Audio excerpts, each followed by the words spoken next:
business team is it's a business term called a black swan.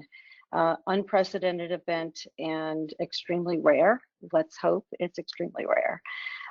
Many of you have been through recessions, global crisis before, and you've seen work turn down, and you have not only survived because you're here on this call, but you've also thrived. So on a positive note, we know we can get through this. I also want to say thank you to a lot of the practitioners in our group who helped us. David just did a little workshop session with the DC group, and hearing some of the questions that were coming out of it prompted some other thoughts for us. And I just wanted to shout out to David. Thank you for organizing it, and Victor Palacio for last minute at 3 o'clock this morning. I found some notes from him, and Andrea Hartchamp, Chip and Lisa Israel, who've been communicating with me, Maureen Moran, and whoever else was on the call yesterday. Thank you, that was really good. I recognize that there's probably, mostly practitioners on the call, but there may be people also from the LARC. David and I don't know enough about manufacturing, so we really kind of focused on the practitioner side of the business, and we would really welcome any thoughts that you have that you're dealing with that we could learn from. And last, David and I are both US based. Our practices might be worldwide, but our business is here. And so for those of you that are on the call from outside of North America, some of the things that we're going to share with you are what we have at hand here in the US. And I would encourage that some of those models might be usable or research that you might be able to do outside of the US. And I believe the IALD is planning some additional seminars like these around the country and around the world. So look for those as they come up. So that was my pitch, David. Real quick, can I jump in before you guys go? I know that there are some people that did start late. If you could turn off your webcams, please, except for the speakers, I'd appreciate that. And to get a better streamlined view, if you could just click on View Everyone and change it to View Active Cameras. Chad, if you could turn off your camera, please. That way it's just the speakers at the top. I'd appreciate it. Thank you. So I'll start with this one, David, and then we'll alternate from there if you don't mind. Honestly, this is kind of the plan that we presented to our staff about 3 weeks ago. I just reminders, and then we can go into some detail. But right now, work is kind of holding. Everybody that we spoke to last night, we feel, are positive about the workload, but we know it's inevitable. Something's going to change. We're in this for a long haul. So, despite maybe you have really good backlog and that you're busy at the moment, what you have to be looking at is, let's say at least the next 90 days. What we talked about in our firm is what we learned from our last situation, which was the GFC, the global great financial crisis in 2008.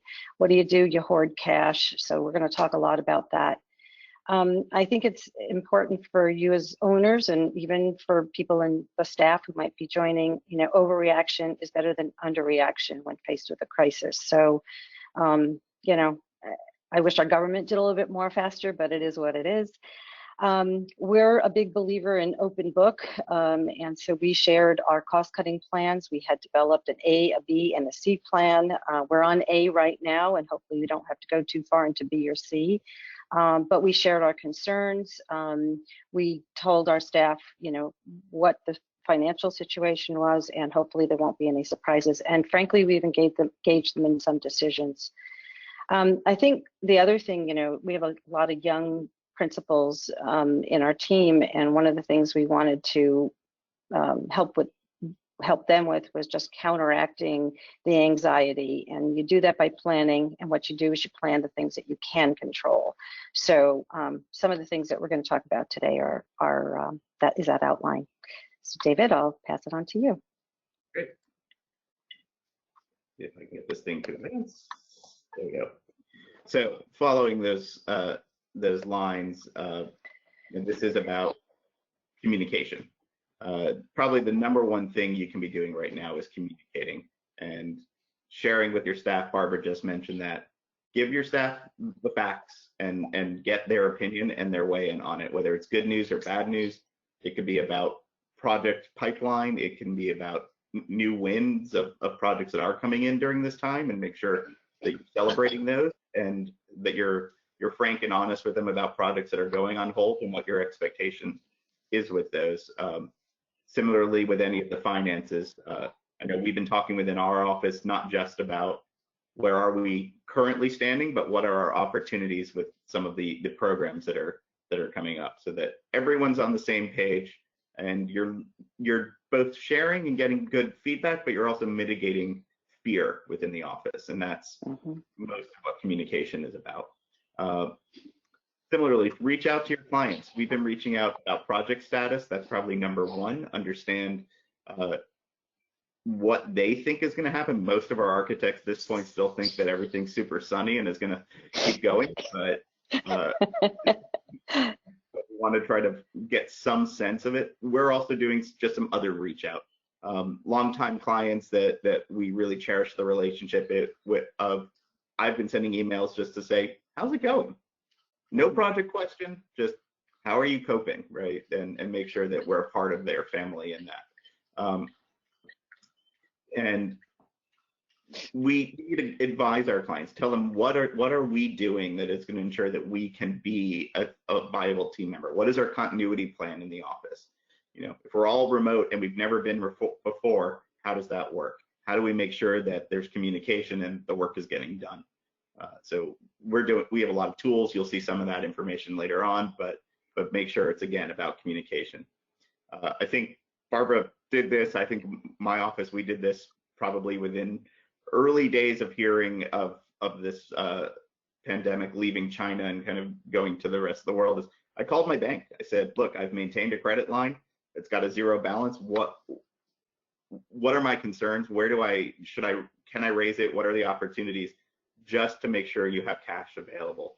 I'm gonna you'll see it a few lines down, right? Cash is queen. Make sure you have access to it in the short term. And that includes reviewing your accounts receivable and all of your collections. And we prioritize billing, get it out the door even 2 or 3 days sooner. You want that invoice to be top of box, top of the pile for all of your clients. And then we've done a lot of research. Barbara has done a lot of research. I know Chip has offered some different. Hold on, I'll try to take care of that. But the government has a number of programs. Hold on, if everyone can mute their microphones, please, so we don't get any background noise. While we do appreciate outside noise in this day and age, we'd like to hear the speakers. So if you could just mute your lines. I'm afraid if I mute everyone, I will mute David and Barbara as well. So please keep your lines muted. Thank you. Thank you. So the Small Business Administration is kind of the point place for most of the government programs that apply to our businesses. They have a number of programs. The Paycheck Protection Plan is probably the number one. There are a few others within that, and it starts today in applications. So make sure you're working through your applications. We'll talk in a couple slides about some of the opportunities in there. Other things we've done, we went back into our client list and looked at who's still paid by check, and have gone back to all of those dinosaurs and resent them our ACH information even before they sent it to us. That means that we paid electronically. That most importantly about that is the people who are actually cutting the checks aren't in the office to cut a check. So they need a way to pay you, and you need a way to accept it. If you don't know information about that, call your bank. Most of them have clear documents about it on their websites, but call your bank or your financial advisor, and I'd advise that as the number one thing. It even helps because you start to see payments sooner. The cash gets into your account faster when it goes through that process. There's nothing lost in the mail, and you don't have to figure out if you have to go to the bank or go to the ATM to pay it. And then go through all of your open accounts receivable. Don't do it all yourself. You can't do it all yourself. You're making 1,000 decisions a minute at the moment, trying to keep the doors together and the team together. Engage your team, have them reach out to their counterparts, get the temperature of the other office, talk about where we are on billing, make sure that it's not aggressive, but it's top of mind and that they understand where you're coming from.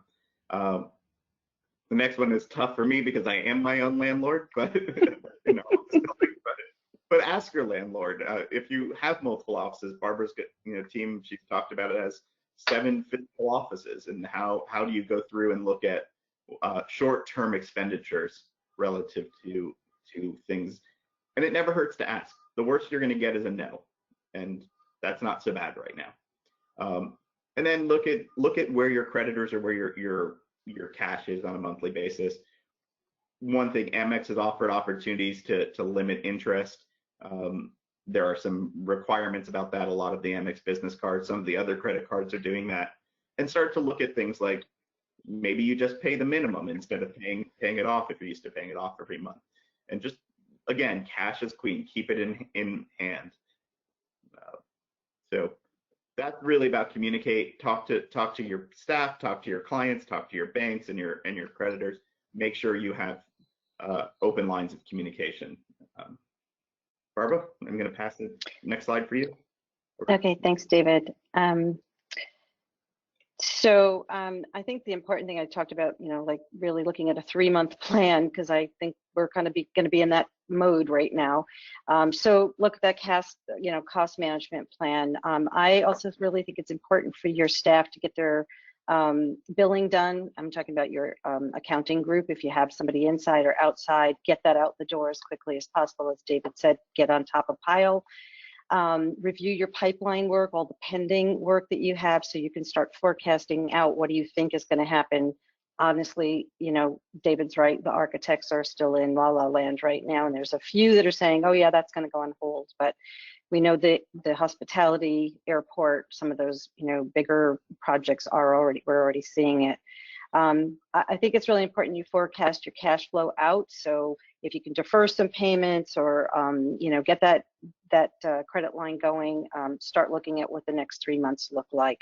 Most important, what you're really trying to do is retain your staff, because honestly, we've all seen it. When this is over, everything goes back up. It may take a little bit longer than in past years or events, but that's what you want to do, preserve your team. We went through and reduced all the non-essential spending, and personal spending.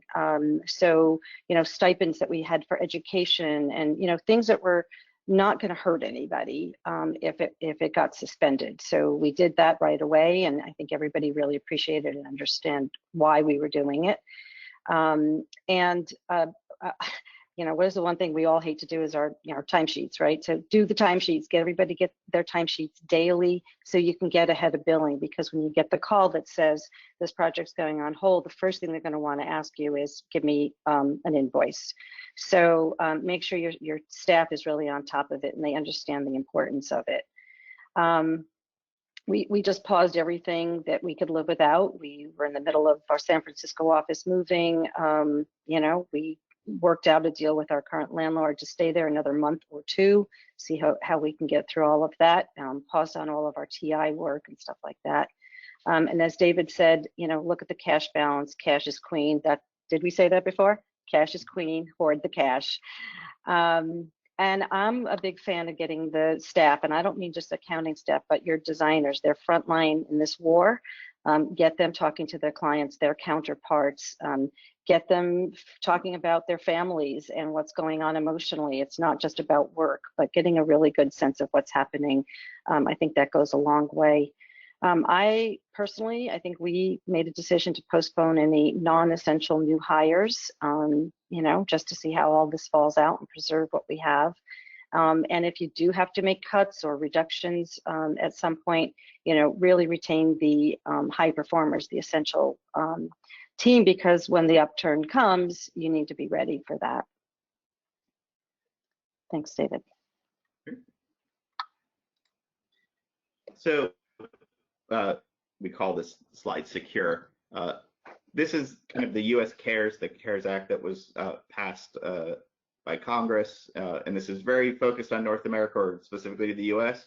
but other countries are doing different things. So for those of you who are practicing elsewhere, engage with your various governments and local governments and see what their programs are like. But as I said before, there's a few specific programs. One is the PPP, or the Payroll Protection Plan. This allows you to gain 2.5 times a monthly payroll, and there are it's kind of listed out here. You are able to keep that as a loan, and there are rules for if that loan is then waived or forgiven after a certain period of time, including by keeping on your staff. It's really intended to keep on staff, but it's allowed to pay for payroll, benefits, rent in some cases, and a number of other key elements. There's also another type of loan. It's the EIDL. That's a specific loan through this program. That loan allows you to get an advance of $10,000 that may or may not be forgiven depending on your business. But then you prove out specific criteria about your business, and it kind of assesses how much you're eligible for in the loan. Now, what that allows for is it is a loan. It has a not to exceed 4% interest rate, but it gives you more flexibility with what you're allowed to spend that money on and over the period of time that you're allowed to spend it. There's another program that's specifically administered through the SBA for those of you who might own a building or own the property and have a mortgage on it. If you finance through an SBA program, then they are paying a certain period, 6 months, I believe, of the mortgage on that SBA program. So in our case, that is kind of tied in. We own a building. We bought it, or I bought it through the SBA program that was set up. It's almost half of our mortgage, which the company is the tenant, and the tenant is paying rent. I'm able to give a rent break to the company because I'm getting, as the landlord, a deferral, or actually, I'm not even getting a deferral. Literally, they're paying 6 months of the mortgage, which is fantastic. So again, research this. The PPP and the CARES package, they start today, April 3rd. You need to file specific applications. So talk to your bank. Most major banks are participating in at least the PPP plan, and already have it up and active on their website. And I think, thank you, Chip, for the chart in the bottom right. That it's really clear in that there's a lot of information out there on this, and it's been changing almost daily. But now that it's live, it should settle down to those specific rules. Anything in David, to add? I do want to add 2 things. One, please talk to your accountant, whoever your financial people are, and definitely to your bank. This SBA program will not be administered by the government. It will be administered by your bank. We've already talked with our bank as of 3 or 4 days ago, and they said we're not even going to be able to take on any of this until Monday. So we have our application, it's in, but be aware that they're all going to get overloaded, and the banks aren't even open half in many locations. So they're all working remotely and trying to figure this out. But the sooner you can get in, the better. Also, I think another really important thing is that there's no personal guarantees. A lot of times when we go for bank loans or lines of credit as an owner, you got to have a personal guarantee. That is not there. Also, I think the other really great thing is that if you are eligible and of course receive this loan, it may not be the full 2.5 or whatever numbers you need, but whatever they're going to give, you would often have to pay taxes on that as income the following year. That will also be waived. So there's a lot of pluses. This is basically free money. If you can do it, get in there and take advantage of it. Probably very rare that it will ever happen again. So, right. You raised a good point. It's not a guarantee that you will receive it, but you have to get your application in to even be eligible for it.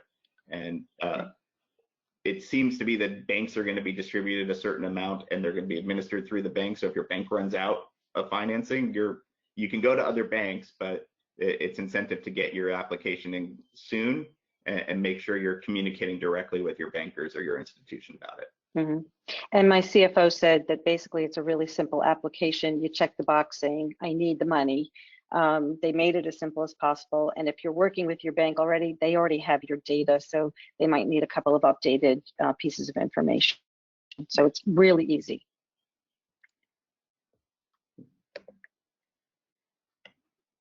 All right, so I guess I'll talk a little bit about managing. I guess first, as we said, clients, after your staff, after you, make sure that your clients are assured that you can deliver, that the contracts that are still, ongoing are going to be safe, and that your team can effectively work with them.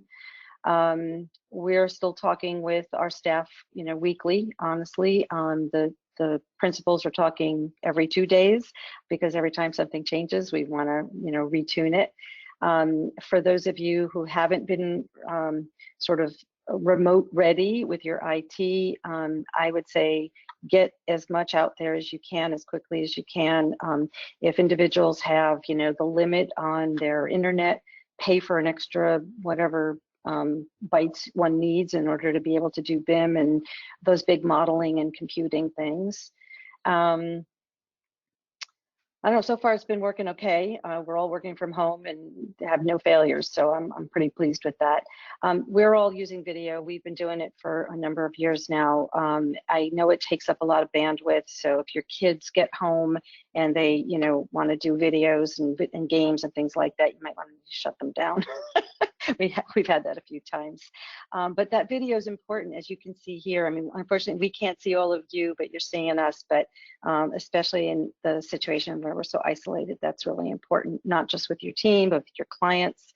I have a lot of clients who have been reluctant, and all of a sudden they're doing it. And I think this is going to be the new norm. So good piece of that's coming out of this. Well, David and I are like the ultimate marketers. So my next thing to the team was, now's the time to do marketing and stay in front of clients, use new methods to engage. Obviously we can't take them out to lunch, and we don't have a lot of face-to-face at the moment.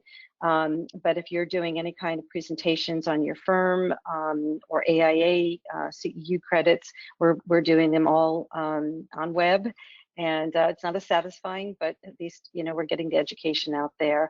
We're doing an introduction to some new clients in a new community that we had planned 3-4 months ago. We're going to do a cocktail party, virtually. So we're just trying to keep it going. I also think it's a good time to look at your portfolio. So, if you're heavy into hospitality or some of the other market sectors that are really struggling right now, start to look at diversification in the upturn market and get prepared for it now if you've got the time and the staff to put some focus on. I think that's really helpful.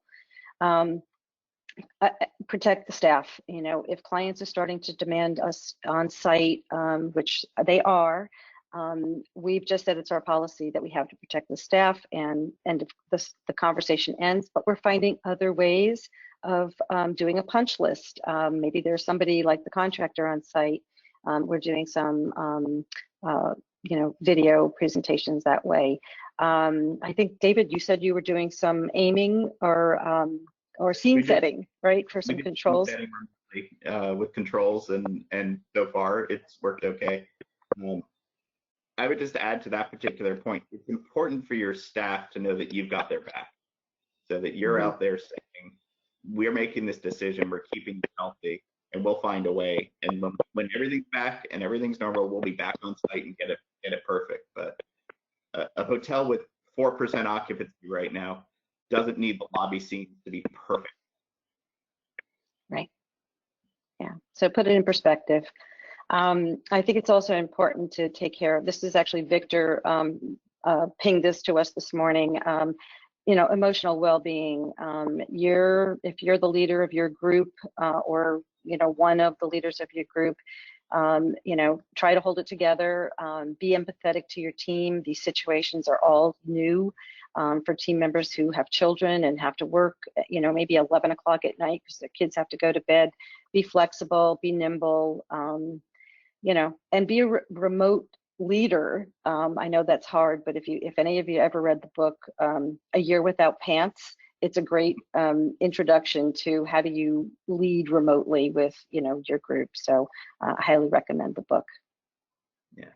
And Barbara mentioned video. We've been doing video both with clients, but a lot of video internally, team meetings and such that coming up on a couple slides, but also one-on-ones, just trying to set up direct calls with staff people who you're used to just being able to walk to their desk in the office and get their temperature for the day and kind of understand just their mood and how things are going. It's important to continue that level of camaraderie, even in a time where you can't be with them. So this kind of, well, skipped ahead there. So this kind of follows that same line, right? We're creative people, and we want to make sure that our staff is able to show off their skills. I mean, we're finding there are team members who are thriving at being remote, that in a way that I didn't necessarily expect. They're showing that they are more than nimble with the software, but are bringing ideas back. So about how we can communicate, how we can talk to our clients, what it is we want to do together, and such. You got to shut out the world a little bit. It's hard to do. We all want to know what's going on in that moment, but there's so much noise out there, and you still need to take care of yourself and your team and make sure you're really looking for clear information and doing it in short spurts and not all the time. You can kind of see the underlined one, of course. Take care of yourself, right? You have to make sure you're taking those moments, whether that's the middle of the day going and taking a walk with, I've been lucky, I'm at home. I don't get to do this normally. I get to take the dog for a walk in the afternoon.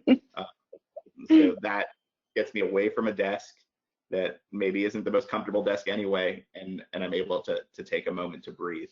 I have been wearing my mask when I've gone outside though. So. Me too. It's weird. And also make sure you're taking time to come down at the end of the day, right? You're normally, or at least for me, I go to the office, I have a commute home, I'm able to wind down, I'm at home at that point.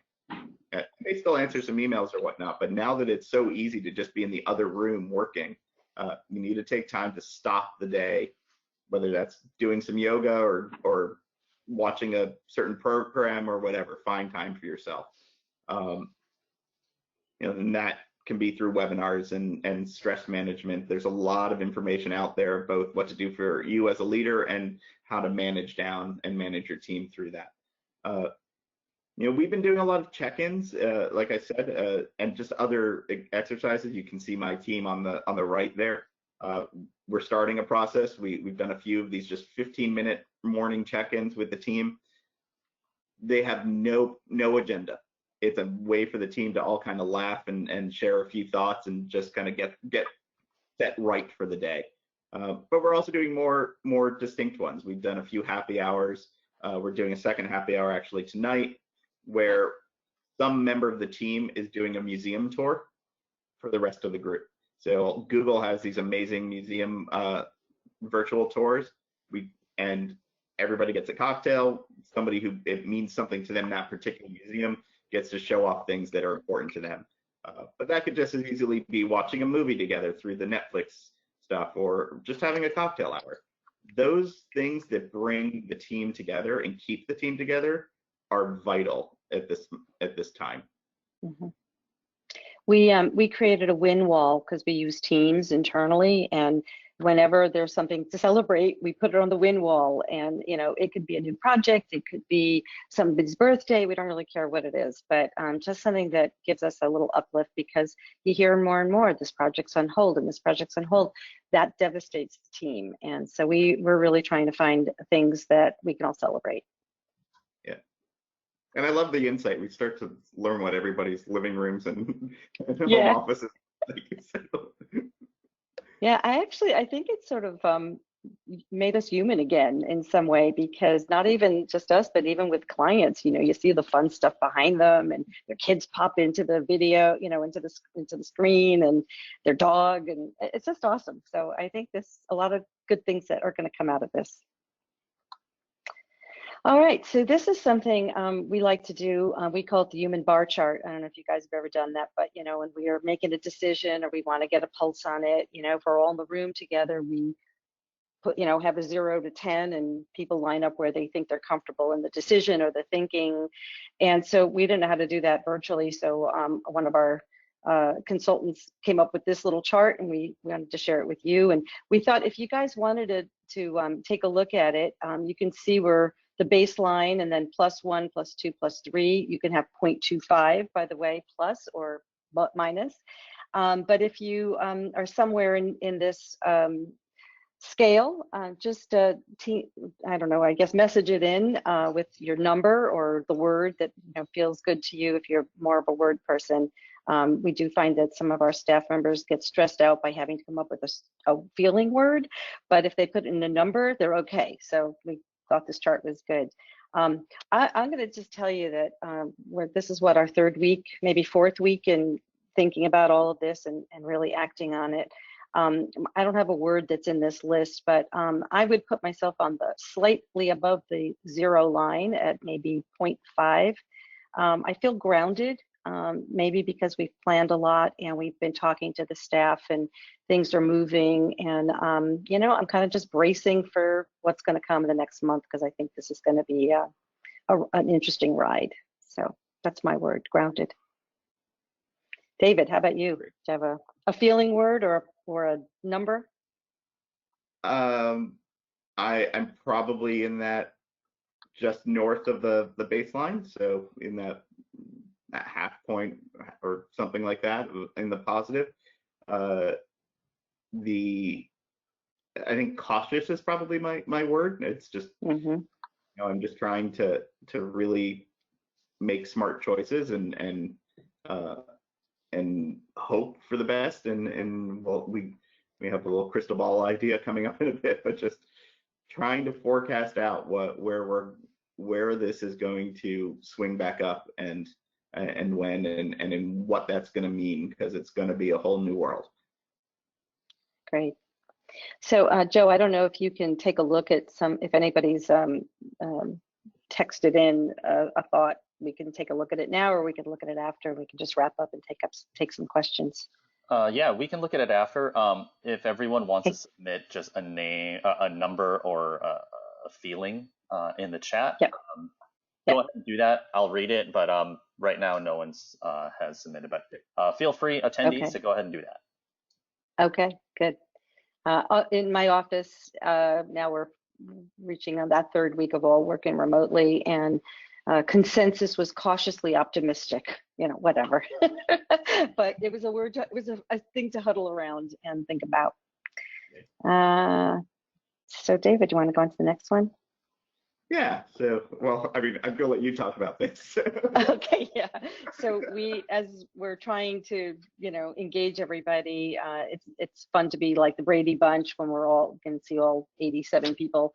But we also asked everybody to just send in something that they were doing, something that helps, keep them balanced. I love the cardboard, crafted hut that the kids made at one family, and people are spending a lot more time outdoors, cooking, axe throwing, whatever, but definitely fun stuff. And it's great to see that. I mean, we're sharing baby pictures now. I mean, who would ever think I would do that? But here's the team, and principals included, by the way, just sharing a little bit about their past and looking forward to the future. Yeah, and we use Slack in the office. We use it when we're in the office. We use it even more now, and there's been just a lot of sharing of photos and GIFs and just different bits, and just trying to keep laughter through the course of the day, which I think is probably the best medicine we can have right now. Good. And bungee. I like TikTok, by the way. Man, I love that TikTok. I see those little animals getting shot around, and I have so much fun with that. So we put together just a link. We're going to share this PowerPoint back with IALD, and they'll be able to distribute it to folks. These are a number of resources that are pretty much up to date, but they kind of go through a range of different things. Our friends at the AIA have put together a really great page on their website. It's constantly being updated with more things, and I went back 2 days ago to today, and it's almost reformatted. But that is a great link. They happen to have this next link, which I thought was quite important. Harvard Business Review just put together a really, it's almost like IKEA instructions, a simple guide to, now you have to manage people remotely. You haven't had to necessarily do that before, or maybe you've done it but not to this scale, and just things to look out for, ways to do it, and some advice. So I'd recommend that as a read to people. SBA, we talked about those loan opportunities. This is kind of the big link for it. Then within that, there are all the sublinks that go to the various applications and specific programs. Amex didn't really post it on their website specifically, but it talks about what credit cards are doing on this the CNBC link. Mostly those are ask for it programs. So you would call Amex and ask for help, and they would offer programs to you. The next one's kind of the same as the SBA information, just a little bit different graphic for it. And then I put a few other things on here that are just kind of training tools. Barbara mentioned they've been using Teams. We're kind of getting up and running on it. Teams is a very specific piece of software, but it seems to be working very well. And all of these groups, whether it's Microsoft with Teams or Slack or Zoom, all of them now have training videos and guidance that sometimes they used to charge for, in Microsoft's case for some of it, and they're all open. So I would say don't be afraid of technology. There's a way to learn how to use it pretty easily right now. We've been getting it, I'm sure everyone else has, about projects that are in construction right now, and a product that was supposed to ship and now it's delayed because either component can't get there or the factory's closed given its location or something. And then you kind of have to scramble, and you're still trying to maintain your quality and your design without just taking whatever happened to be in stock or left over from something. So take this list with a grain of salt. It's not entirely up to date. It's not anything other than one person collecting data and putting it into a spreadsheet. But Edison Report has a great database of basically who's open. It's not complete, but it's a good snapshot and will help guide it. We're also getting pretty much daily from a number of our reps dialogues of which manufacturers in their line card can still ship right now. So we've been able to kind of look at things when we've had to adjust and try to maintain it, help our reps out, right? If they had if it was their brand and they were supposed to get a commission from it, which we don't really control, but we wanted a product and that factory's closed and they can't get there, maybe there's something we can help them with within their thing. They have to be our partners in this, just as LIRC manufacturers have to be our partners through this. And then kind of getting into a little fun. Everybody needs a zoo animal every now and then just to relax. So I really like the San Diego Zoo website and their cams, but there's a number of them. Watching moments of inspiration, right? Watching penguins discover beluga whales in an aquarium and things like that are 5 minutes of your day, but it lightens the mood quite a lot. So. Well, and they're not social distancing, so it makes it really fun. It reminds us what we're supposed to do. I want to add something to the manufacturers, reps, the whole ecosystem. I was astounded yesterday to hear that one of our projects, a 500,000 square foot headquarters project, just the manufacturer got the order. That's awesome. Like, that was a win-wall thing. We were all excited about it. But I will also say that this is a great opportunity, sadly, for the contractors to take advantage of the situation. And we are already seeing, well, your specification doesn't, they're not available. And so they want you to go to like Home Depot and get something. So, maintain the integrity, talk with the reps, talk with the local distributors too, because a lot of them have access to product that might be in stock, that you might be able to use it. So, just, we're a community and we're all friendly. Reach out as best you can to support the project, the client, and the integrity of the design.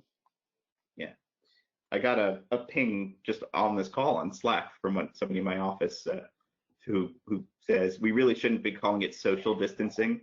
we should be calling it physical distancing. Yeah. Because we want to still be able to connect socially and mentally, but just a little bit of a shift in language, and it makes a big difference in the way we think about it. So yeah, good point. And then I know we're getting close on our time. We have about 15 minutes, so part of this is meant to be prompt some questions between Barbara and I, but also take your questions and kind of engage in a bit of community dialogue here. So as Joe had said earlier, if you have questions, please enter them into the chat box directly to the organizer, and then he'll chime in with us on this. So. Great. All right. Some quick feelings, I guess. Some people shared with us. I'm not going to say any names, but we'll just go through. We have someone at a -1. We have someone at a 0.5, curiously optimistic, seems about right. A 1.5, tired and optimistic. A 2, a stressed, which can be at any time of the day. A -2, a +1.5, a -1. So just like you said, depending on who you are and what, the state of your business kind of determines where you fall in that. But that is something good to share. So we do have some questions. Going back to near the beginning of the presentation, Barbara, can you be more specific with your A, B, and C strategies? Yeah, sure. Okay, so the A strategy, I think I hinted at, the low-hanging fruit, things that were benefits, not insurance and things like that. But, we had education statements and conferences and all of the stuff that, are really important to our team to learn and to be in the community.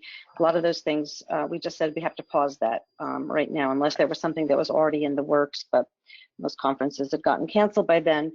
Obviously travel, that was a big one. That's a big expense for all of us, right? I'm just trying to think of some of the other things. Oh, we do a weekly lunch, so we had to reduce that. We started asking people once a month to bring in a lunch and just do a brown bag. So, a little exercises that we did that everybody was really kind of engaged in and offered some creative solutions as well. And I shared this yesterday when we were on the DC call. We right out of the gate, principals took a 10% reduction in salary. Hopefully we'll get it back at the other end. We'll see, but I think that really showed the employees that we were prepared to, preserve their livelihoods, and that's the most important thing right now. There may be further cuts as we go. We're seeing maybe about a 2 to 5% hold on projects, and we're just kind of keeping them in the backlog, but with caution to see when they start up again. Next, obviously would have been furlough, maybe reducing hours and then reducing overall staff, but again, retaining everybody as much as we could. I think with that paycheck or payroll protection plan, that probably will be avoided. So that would have been another big one. I don't remember what C is, but it was drastic. Let's put it that way, and hopefully we won't get there. Okay. David, did you have anything like that as well? It's all very similar. I can't say that I itemized it in the ABC way. I mean, I'm fortunate in some ways that some of those decisions can be made unilaterally on my part. So we're a smaller office with me as the sole owner, but very quickly able to do things like, nobody's in the office, so let's just make sure that our utility settings are at the right place, right? We don't need it to be heated or cooled to certain points. We don't need our espresso machine to be turning on and warming up every morning and things like that. So we might need the espresso, but we're not there to get it. So just trying to be smart about making those decisions, but also make decisions about where's your money going, and what can you pull back on. For us, we typically would send people to Light Fair. Well, before the decision and the announcement was made yesterday, we already knew it was being postponed, so that was able to come back off the books and not cost us anything. And trying to look at opportunities like that. So yeah. I would, whoever asked that question, I would just say, we have a budget. Look at that budget, and then go line by line and just see what is it that you could live without, or you can defer. That's the important thing. I think we listed a whole bunch of stuff in the beginning of the presentation, like rent and other things that you really have to be aggressive now. That's bottom line. A couple comments before I put in my next question. Someone commented, payroll firms like ADP have made it easy to get your numbers at a press of a button on their website. So that's something also to look at. Someone great. noted, my banker just wrote and said the PPP application changed overnight. So those who have applied may need to submit an amended version on the new application. So something to look out for there. And then let me scroll down here. You mentioned all these strategies for keeping members engaged. How do you as a principal manage your emotions when one day you don't wake up, quote, cautiously optimistic? It's very hard to keep your staff motivated when you struggle to find motivation yourself.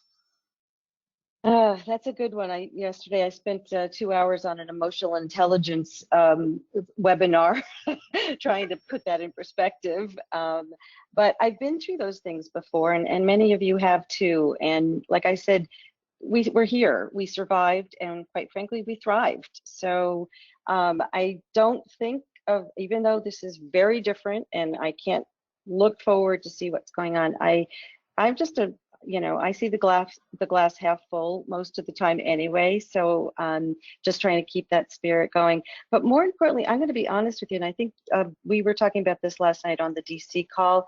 We're looking to our staff to also do funny things with us, so it's like a cycle. They're giving us feedback. They're also giving us things to be happy about, and I think you just have to keep that spirit up. And, yeah, I was up at 3 o'clock this morning with some worry, right? But I know I also have a big team that can help, spread that across the team and make decisions together. Sometimes it doesn't allow us to be as flexible as I would like David just said.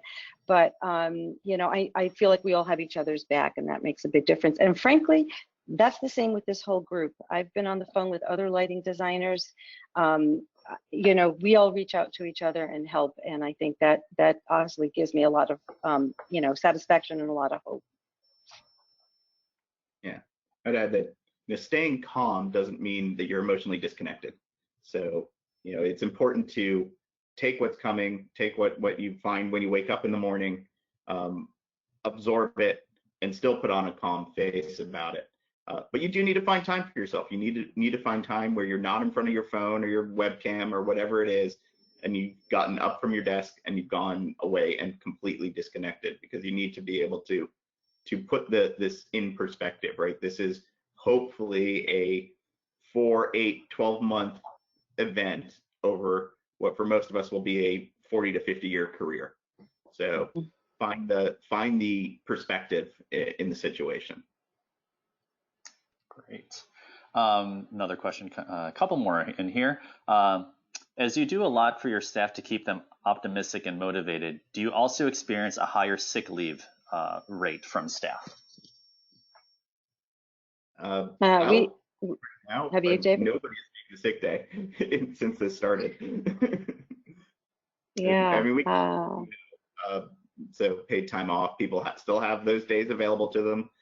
We included that it's in our employee handbook. Those are described not only as for medical leave, but also just for mental leave. You need a day off to check out sometime. Nobody's asked for one at the moment, and that includes staff who have young children running around at home and are trying to help their wives. I think everyone has put their hours in as best they can, and we've been pretty lax with it. And when I pulled the whole team together, kind of one of our last days all together in the office, and had a conversation, I said, don't worry about your PTO days. Don't consider them right now. Communicate back, whether it's with the whole team or directly with me. It will all come out in the end, I promise you. So. I think most of our situation, and I said, you have to be flexible. We have a lot of working moms and dads, or people taking care of, older parents or grandparents.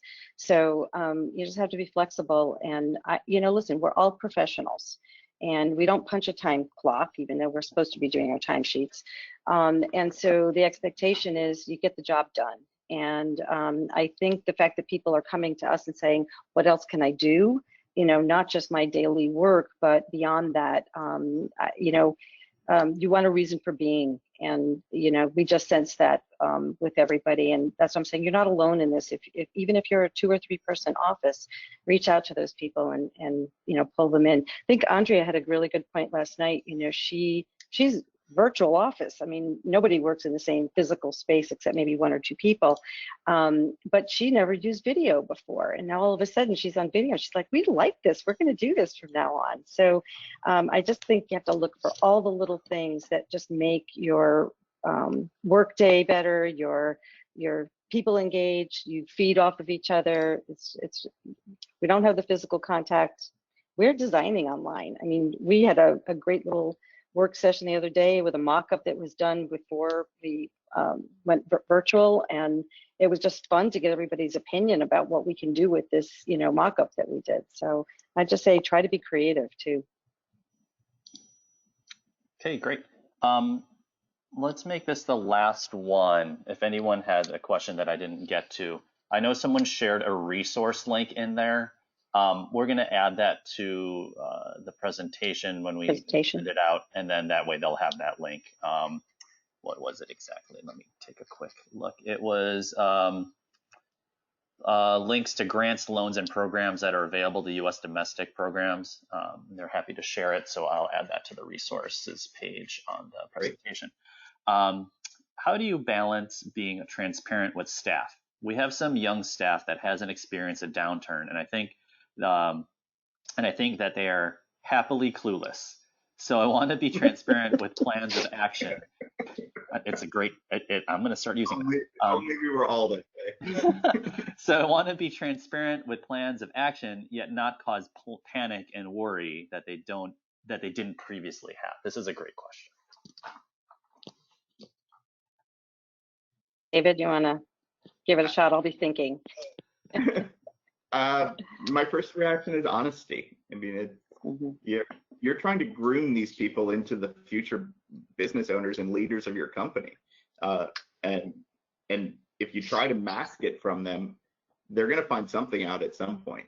And so giving them information, like putting it in context and giving them opportunities to talk to you, whether it's in a group or one-on-one, and say, look, this is where we're at. These are the things I'm considering in this process, and how I balance that and try to make decisions through it. Yeah, I think being candid, you know, like I said, we're very transparent in the office. Everybody sees the numbers on our huddles every week. They know what the sales are. They know what the revenue is. They know what the cash is. So I don't think there will be surprises. And like we said, we laid out a couple of plan items, you know, maybe not everything, but enough to know that they at least are secure for a little bit. And I think the feedback we got from some kids that really have never, you know, they didn't even know what 9/11 was. They weren't even born, or 2008 financial crisis. They said they felt very secure that we were caring for them. So I think that's David's point is really well taken. Be honest. There can be a time where they might have to go with a lower salary, but let's try and, you know, find all the resources that we can to make that happen so that, you know, they don't have to suffer.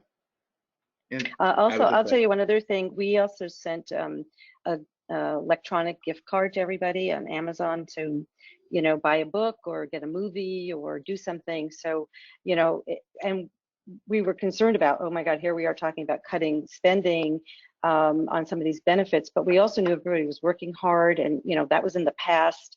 So we took, you know, a couple of $100 and we sent out electric gifts to the staff, and they really appreciated it. I mean, it was nice to get the feedback on what people did with that, you know, gift card. That was not a big number. It was just something to take their mind off of work and the issues. Well, and think about those gift cards too. Those are things you can get with your credit card points. Right. So not taking cash directly out of your account, you maybe are using something that you've been able to build up through the years. So I would say just in adding to that, don't underestimate your staff. These are smart people, even if they're 20 years old. They have capacity to understand a lot about what's going on. They just need the education. Joe, I don't know if you have any other questions, but I wanted to just bring up one other thing. We're all sort of on the verge of bringing on interns. You know, we've been through the various universities and things like that. And it's been a question, because those kids have to make some decisions about place to live for the summer. So what we did was we notified all of the people that we had made offers to, and we said, look, we have to put this on pause because we don't know if you'll have a place to live if you came to New York or San Francisco or wherever. So I think communicate with those people. They're not an expense to bring on if we can still do that and still feed the enthusiasm that we have for the business comes the summer. If that's viable, try to keep that happening. I think Chip had asked the other day about the H-1B visa team members. We have a couple of different visa types, and I checked in with HR.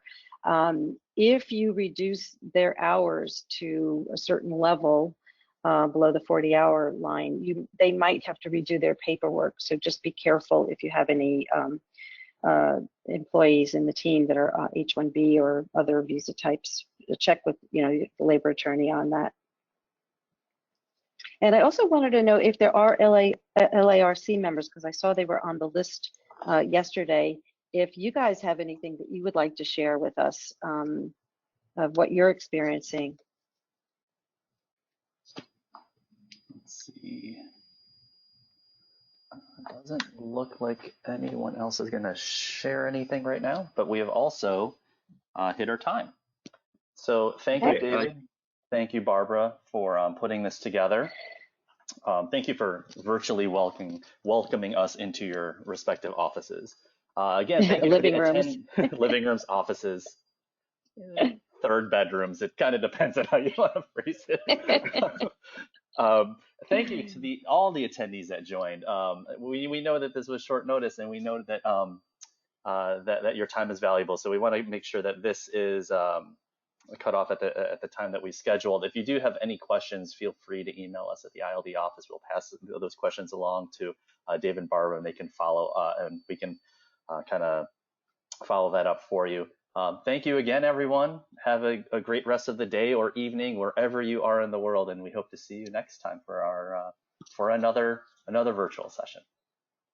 All right. Thank you, IALD. Thanks, everybody. Thanks, David. Thank you, Barbara.